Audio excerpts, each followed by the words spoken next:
Olá, você está ouvindo mais uma edição de Lugares e Experiências da História da Educação Profissional e Tecnológica, uma iniciativa do Núcleo de Memória do IFRS voltada à disseminação do conhecimento científico na área das ciências humanas. No programa de hoje, temos como convidado o professor Jonas Moreira Vargas, pesquisador das áreas de História Econômica e História Social da Política no século XIX. Jonas desenvolve suas atividades no Departamento de História e no Programa de Pós-Graduação em História da Universidade Federal de Pelotas. Historiador formado pela Universidade Federal do Rio Grande do Sul, realizou seu doutorado na Universidade Federal do Rio de Janeiro, recebendo menção honrosa no Prêmio de Melhor Tese de Doutorado 2013 e 2014, promovido pela Associação Nacional de História. Em seus estudos, Jonas tem explorado os espaços de formação e socialização da elite agrária sul-rio-grandense. Isso o fez pesquisar sobre as origens da Escola de Agronomia e Veterinária de Pelotas, criada no ano de 1883, sendo a segunda do país. Jonas nos mostra a escola intimamente ligada à elite tradicional, com cargos de direção vinculados a dirigentes políticos sem formação como forma de prestígio e poder. No entanto, com o passar do tempo, houve a modernização da escola, com a contratação de docentes especializados e incorporação de saberes científicos para a área, repercutindo na formação dos futuros agrônomos e veterinários do período. É essa trajetória que o Jonas irá compartilhar com a gente. Seja bem-vindo, Jonas, a palavra é sua. Saudações a todas e todos, agradeço o convite, é um prazer estar aqui participando desse podcast. Hoje eu vou falar um pouco a respeito dos primórdios da história da Escola de Agronomia e Veterinária de Pelotas, que é uma das mais antigas do Brasil. O material que eu pesquisei, que eu vou resumir aqui para vocês, está mais bem desenvolvido num texto que eu escrevi em 2019, chamado Escola de Agronomia e Veterinária de Pelotas, Diretores, Professores, Alunos e suas relações com a elite agrária regional, 1883 a 1934. Primeiramente, então, a gente precisa contextualizar o período de surgimento dessa escola, né? A Escola de Agronomia e Veterinária de Pelotas foi fundada em 1883, na cidade de Pelotas, que fica no sul do estado do Rio Grande do Sul, e que era o principal polo charqueador do Império do Brasil, né? Ou seja, era uma grande produtora de carne seca dedicada à exportação dessa mercadoria, tá? Pelotas era uma cidade bastante rica nesse período, mas na década de 1870 e 1880, a sua economia estava enfrentando uma forte crise, assim como a de outras regiões agrícolas do Brasil, nas zonas açucareiras do Nordeste e cafeeiras do Rio de Janeiro, por exemplo. Eram crises que envolviam preços nacionais e internacionais dessas mercadorias, crise de produtividade, crise da mão de obra também por conta da fase final da escravidão no Brasil, e isso vinha exigindo muitas soluções em termos de investimentos e melhoramentos técnicos e científicos das elites brasileiras com vistas a modernizar essa produção. E é nessa conjuntura que as profissões de engenheiro agrônomo e de veterinário vão se tornando cada vez mais importantes no Brasil. A primeira escola de agronomia, então, foi fundada na Bahia em 1877 e a de Pelotas foi a segunda, em 1883.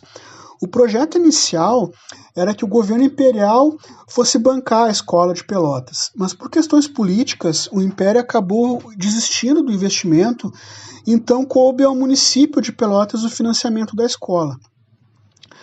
O prédio foi doado pela família Antunes Maciel e é por isso que durante algum tempo a escola se chamou Escola de Agronomia e Veterinária Eliseu Maciel, que é um dos patriarcas dessa família. No entanto, como os cofres municipais eram menos ricos e a escola tinha pouco apoio dos órgãos estaduais e federais, as dificuldades iniciais foram muito grandes. A escola começou a funcionar de fato só em 1887 e a primeira turma de formandos foi em 1895 e ela contava só com 2 alunos. A primeira turma a formar mais de 10 alunos foi só em 1914. Para quem olha apenas do ponto de vista local, parece que foi uma dificuldade passada só por Pelotas, né? Mas na verdade é que essa dificuldade ela aconteceu em todo o Brasil. Diversos historiadores mostraram que os percalços sofridos pelos cursos de agronomia e veterinária se deram em todo o Brasil e que a maior parte dos cursos criados nessa época acabou fechando. Portanto, o de Pelotas foi um sobrevivente nesse contexto, né? Só para dar um exemplo, na década de 1890 foram criados 4 cursos de agronomia no Brasil, mas todos eles foram extintos anos mais tarde. E entre 1901 e 1918 foram criados mais 15 cursos em todo o Brasil, sendo que 9 deles acabaram extintos, né? As razões para isso eram muitas. Uma delas era a falta de professores com competência nas áreas de ciências agrárias, por exemplo. Mas a principal foi a falta de recursos. O governo federal apoiou muito pouco essas instituições no início. Dos 29 cursos de agronomia que funcionaram no Brasil entre 1877 e 1950, só o da Federal Rural do Rio de Janeiro foi criado e mantido pelos cofres da União. Os outros cursos tiveram que recorrer aos cofres municipais, estaduais, doações e matrículas dos alunos para poder se manter. Um pouco disso se explica, né, pelo fato de que parte das elites rurais e dos governantes não apostavam muito na ideia de que melhores investimentos em educação ajudariam a incorporar técnicas mais modernas no campo, trazendo melhores resultados na economia, por exemplo. Por conta disso tudo, né, a Escola de Pelotas ela ameaçou de fechar suas portas por várias vezes. Foi só na década de 1910 que ela se firmou de vez e foi a partir da gestão do Manuel Luiz Osório. Tá? Usando do prestígio familiar que ele tinha, das suas redes políticas, né, ele conseguiu muitas verbas para a escola, ele cedeu as próprias terras dele para as aulas práticas dos alunos, né, e assim, misturando um pouco, né, o público e o privado, ele consolidou o curso de vez. E esse caso é importante porque mostra a relação da escola com as elites locais, que é o que eu mais estudei na minha pesquisa que eu mencionei no início desse podcast.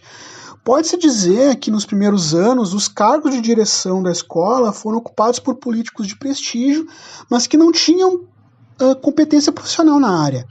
Eram as elites tradicionais da cidade que buscavam interferir nos rumos da instituição, por exemplo. Tudo contava com uma forte ingerência de diretores e professores ligados ao Partido Republicano Rio-Grandense, que era o partido hegemônico na época. Mas com o passar dos anos, a partir da década de 1910 e 1920, a direção foi passando para as mãos de agrônomos formados, né, alguns filhos de famílias menos ricas, e inclusive em 1926, um ex-aluno, né, formado na escola ocupou o cargo de diretor. Quanto aos professores, né, no início foi muito comum a presença de estrangeiros, porque algumas áreas mais técnicas, né, tinha pouca oferta de professores. Como os professores não eram concursados, era muito comum que eles acumulassem outros empregos em outros lugares para poder se manter também. Alguns ficaram muitos anos na escola, né, tornando-se figuras lendárias, e outros ficaram poucos meses. Quanto aos alunos, a gente tem bem poucos dados sobre eles, né, mas a grande maioria era de Pelotas ou da metade sul do Rio Grande do Sul. Apesar de muitos deles serem filhos de fazendeiros do interior do estado, uma boa parte era de setores menos abastados e que viam nessa profissão uma forma de ascender socialmente. Tem casos, inclusive, de alunos pobres que tiveram seus estudos financiados por padrinhos e entre outros, né? Segundo alguns pesquisadores, a Escola de Pelotas também formou a primeira mulher agrônoma do Brasil, a Maria Eulália da Costa, formada em 1915. Tá? Rastreando alguns dos egressos da Escola de Agronomia e Veterinária, foi possível perceber que as possibilidades de emprego nessa época eram muitas, tanto na burocracia municipal, estadual e federal, quanto no trabalho para proprietários particulares, eles encontravam lugares para trabalhar. Quanto mais se aceitava a necessidade de modernizar as atividades econômicas rurais no Brasil, mais a demanda por profissionais dessa área aumentava e as escolas acabavam formando mais alunos. Outro aspecto importante a ser dito é que a escola atuava em sintonia com as associações rurais da região. Tá? Professores e alunos da Escola de Pelotas criaram a Revista Agrícola do Rio Grande do Sul em 1897, por exemplo. Ela trazia informações técnicas sobre doenças, o uso do solo, das pastagens, e discutia a questão do melhoramento dos rebanhos, né? Alunos e professores também faziam visitas de campo em áreas de produção agropecuária do interior, organizavam exposições rurais, atuavam na distribuição de sementes, forragens, mudas, plantas e na introdução de outras raças de gado. E também publicavam e distribuíam gratuitamente boletins instrutivos sobre temas e assuntos da área da agronomia. A mudança de regime sob a liderança de Getúlio Vargas trouxe algumas alterações institucionais importantes. Os cursos superiores no Brasil foram lentamente sendo retirados da tutela do Ministério da Agricultura. A reforma do ensino de 1934 separou os cursos de agronomia e veterinária, mostrando também a preocupação com uma especialização dessas áreas de conhecimento acadêmico, né? A projeção nacional de alguns agrônomos aqui de Pelotas, né, e outros formados aqui na escola, aproximou a instituição cada vez mais das esferas de poder da capital federal. E a partir de negociações políticas desses grupos regionais com o governo do Vargas, a escola foi federalizada na década de 1950 e incorporada pela Universidade Federal de Pelotas em 1969, quando ela foi fundada. Mas isso já é uma outra história, né? Obrigado. Obrigado, Jonas. Agradecemos muito a sua participação. Esperamos que vocês, ouvintes, tenham apreciado. Maiores informações sobre a pesquisa, incluindo o link para o currículo Lattes de nosso convidado, encontram-se descritos na página desse podcast e no site do Núcleo de Memória do FRS. E esta foi mais uma edição de Lugares e Experiências da História da Educação Profissional e Tecnológica, com narração de Marcelo Viana e colaboração técnica de Raira Collard-Schleicher, integrantes do Núcleo de Memória do IFRS.